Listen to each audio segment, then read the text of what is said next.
Hello everyone and welcome back to my channel. My name is Marian and this is Marian's Literary Lounge. So the new series for my weekly Wednesday book reviews, I'm trying to debate between, let me get my phone, and then maybe you guys can help me. Either should I call the book reviews midweek book break or your midweek cozy escape, but not all of the books are going to be cozy, so that's why I don't really like that. Let's talk books or my thoughts or midweek review. I'm going to put up a poll in the community tab, and then you guys let me know what series or what title should I select for the series. But before I jump into this video, do not forget to subscribe, give it a big thumbs up, hit the notification bell. Without further ado, let's get into this book review. As I stated in the previous video explaining where I've been and what I plan on doing with revamping and reviving this channel, I explained that I would be doing a book review on Finding Me by Viola Davis. This is November's book selection that I did with my family. We've already had our book club meeting and discussed the book, so I decided that I would share my thoughts with you guys. Also, just to let you know, we did come up with a name for our book club, and it's called the Westbound Readers, and it's paying homage to my grandmother, which she was an avid book reader. Newspapers, she loved to read, and she taught herself how to read. But nonetheless, let's get into this review. So I ended up writing my thoughts in this reading journal, even though I said that I would use this for my other book club. It is what it is. Until I get myself more organized, it'll be in here. So I finished this book actually on November 10th, and it's 291 pages. It's a fairly quick read, but it's very deep and traumatic that I don't think you can finish this type of book in one setting, because it's a lot to take in and it's a lot to, sit with, if you get what I'm saying. So this is considered like a memoir as far as the genre. And the reason why I read it as, again, it's because the book club selection, and of course is going towards my reading goal for the year. My reading goal was 12 books, and I've already read 23. So we're doing good. So what are my thoughts on this book? It's very raw. It's very deep, very traumatic.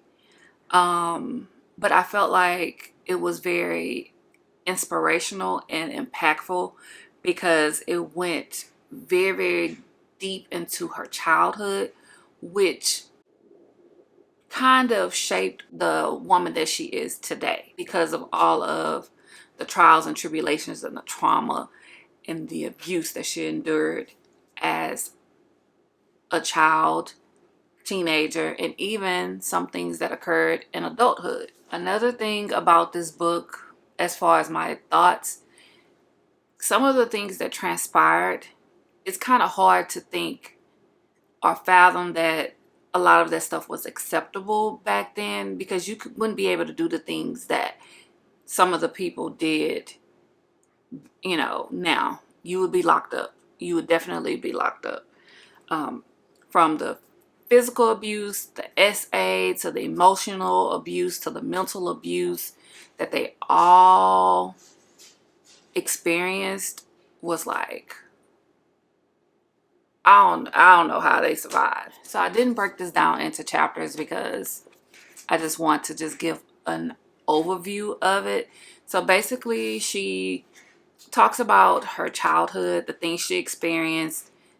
Her mother and father was originally from South Carolina, and they moved to Rhode Island because the father only had a 5th grade education, but he worked with the horses at the racetrack. The mother had an 8th grade or 9th grade education. It's a total of 6 children. It's 5 girls and 1 boy. So you had Diana, Dolores, Anita,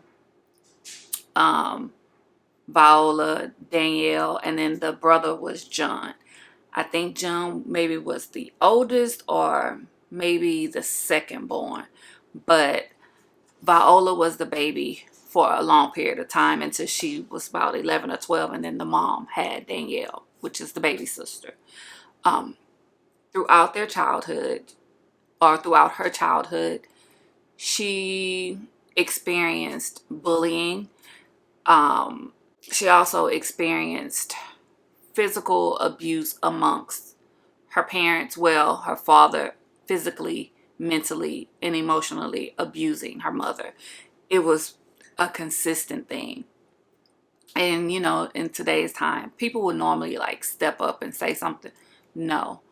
I mean, from her running from him, hiding from him, even when Viola got to college, it still was happening. Like, this man would beat her mother so bad to the point where either she had bones showing, he's bust glass upside her head. It was just very traumatic. And what I really didn't understand was how the city allowed them to live in a condemned building. They lived in a building that caught on fire so many times. So many times. And their home was infested with rats. So that's why when you're reading and it's talking about bedwetting, it's because a lot of times they didn't have lights, they didn't have hot water. So if they had to use the bathroom, they really didn't, because the rats were in the bathroom. You know, it was crazy. And to think that they experienced that for a very, very long time, like years. The book talks about how the 2 oldest stayed with the grandparents in South Carolina until the parents was like, no, we need to raise our kids. And they were being beaten in school just because they were darker.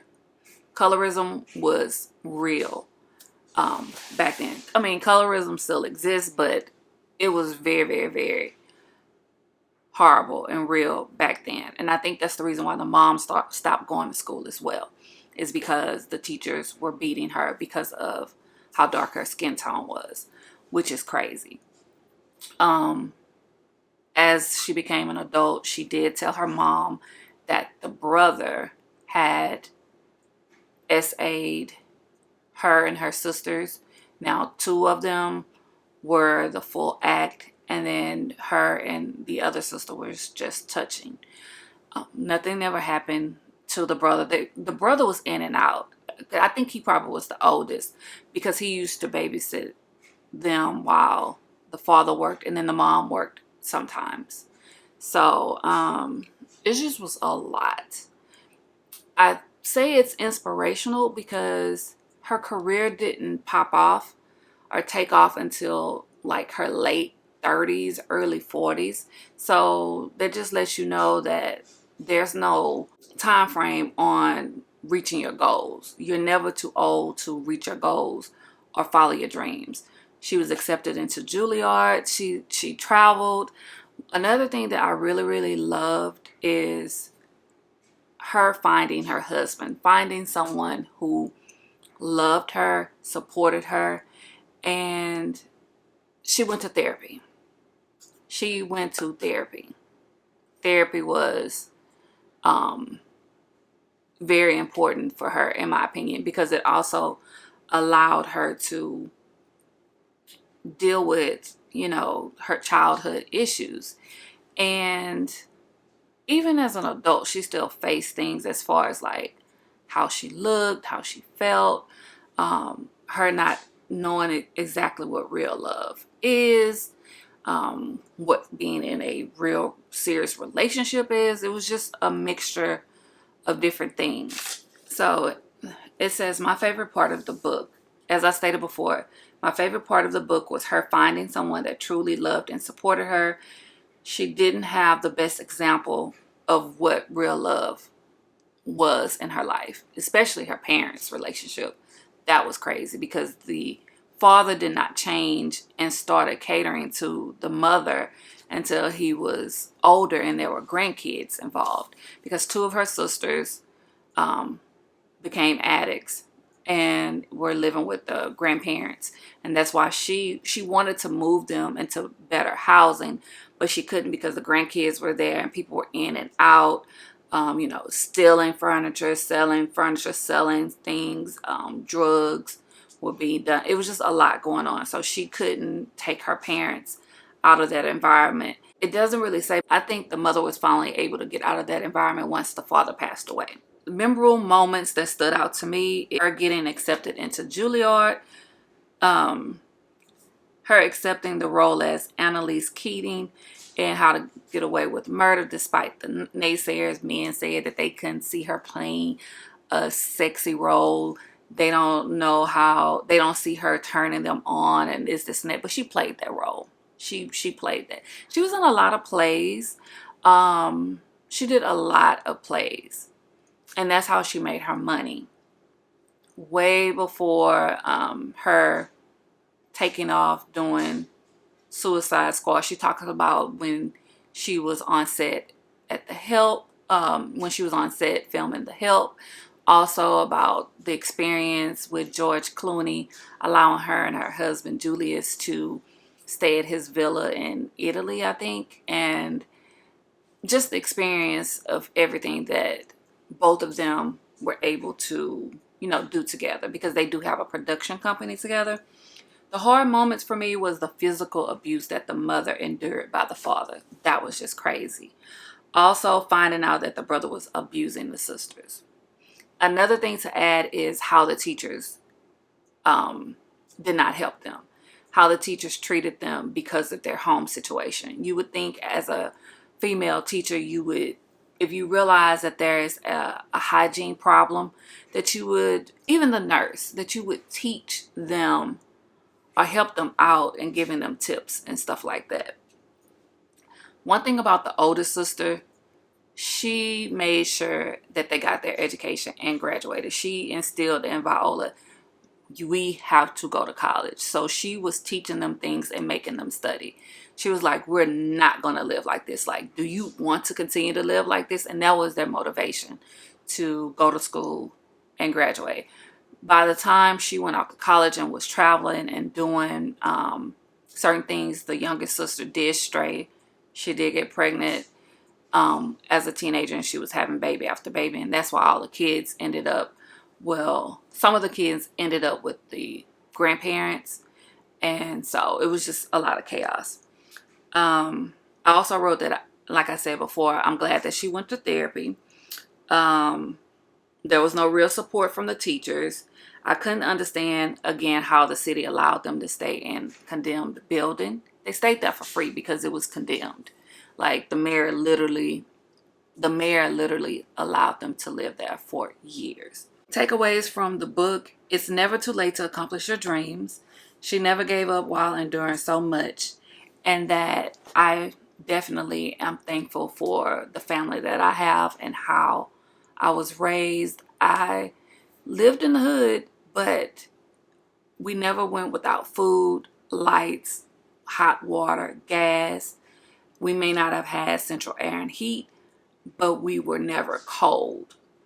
We never went without. So you wouldn't have even thought that we were poor because we didn't live in squalor.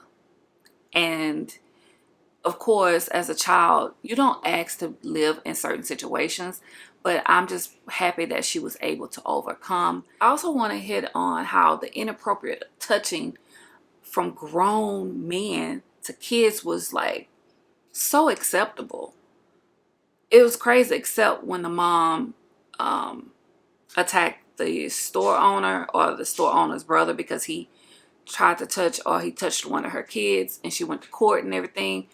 Now she beat him, and what was crazy is the brother-in-law or whatever was like, well, he does that to everybody. No, that is not normal. That is not normal. That was just the weirdest thing to me. But I do recommend this book. If you read it, please Let me know your thoughts. Leave a comment down below. Forget it. It's not that many pages. You'll enjoy it. And you'll really learn a lot about who she is. If you enjoyed this book review, please give it a big thumbs up. If you have any book suggestions that I should read, let your girl know down below. Do not forget to give this video thumbs up. Like I said, subscribe, hit the notification bell, and thank you for watching.